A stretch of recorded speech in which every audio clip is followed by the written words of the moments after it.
This is Minister Carnes. Welcome to another edition of Translation and Interpretation. The views expressed in this video are not those of Minister Carnes and Kingdom Networks. Kingdom Networks does not support the presenters in this video. The information in this video is for educational purposes only. Minister Carnes does not condone the doctrinal beliefs or usage of pagan terminology in this video presentation by the presenter.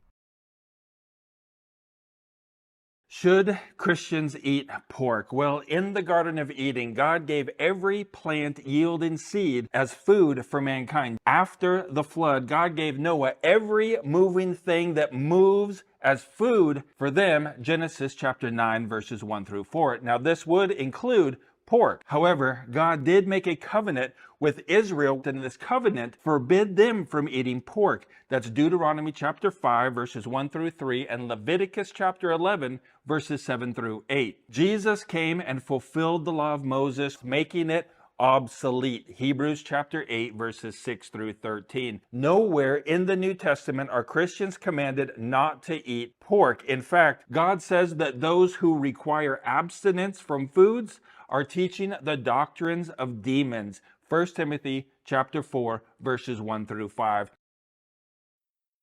Here is my commentary on this video. If Scripture and the writings, commonly called the Bible, are your ultimate authority as the Word of the Most High, then you should not be eating pork. Scripture states that we cannot eat pork. If you eat pork, then you are practicing lawlessness. This Christian presenter seems to make a distinction between Christians and the Israelites by implying that Christians are not under the law and therefore do not have to keep the law. Here are the issues. Exodus chapter 12, verse 49 states, "One law shall be to him that is homeborn, and unto the stranger that dwells among you." If Christians and Hebrews are using the same Bible, then we should follow the same law set forth by the Almighty. Christianity is notorious for practicing lawlessness, meaning without law.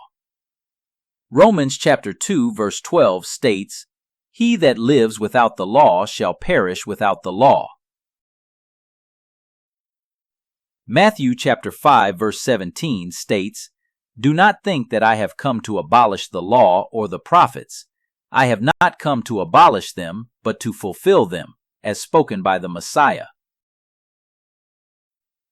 Most importantly, according to Malachi 3, verse 6 and Hebrews 13, verse 8, state that the Father and the Son do not change. Their character is at stake if there are two separate laws.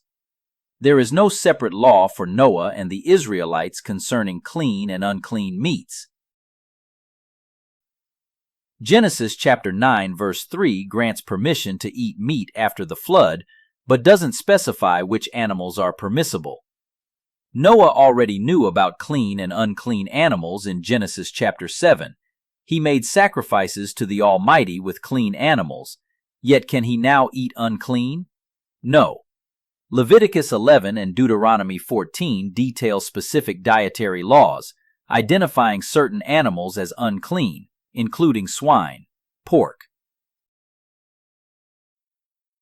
Verses 7 and 8. "For if there had been nothing wrong with that first covenant, no place would have been sought for another. But the Almighty found fault with the people, and said, Look, the days are coming, says Yah, when I will complete a new covenant with the house of Israel and with the house of Judah, not Christianity and not the church." Verse 13. When he speaks of a new covenant, he makes the first obsolete. Now, what is growing obsolete and aging is about to disappear. He is saying that the first covenant is ready to disappear, but it has not vanished and will not vanish until the new covenant has been established with the house of Israel and the house of Judah. See Jeremiah 31. Notice that the first covenant is waxing old and it is ready to pass away, but it has not passed away yet. Lastly, let us address 1 Timothy chapter 4, verses 1 to 4. What does this mean? Verses 1 and 2. Now the Spirit explicitly says that in the later times some will desert the belief and occupy themselves with deceiving spirits and demonic teachings, influenced by the hypocrisy of liars whose consciences are seared.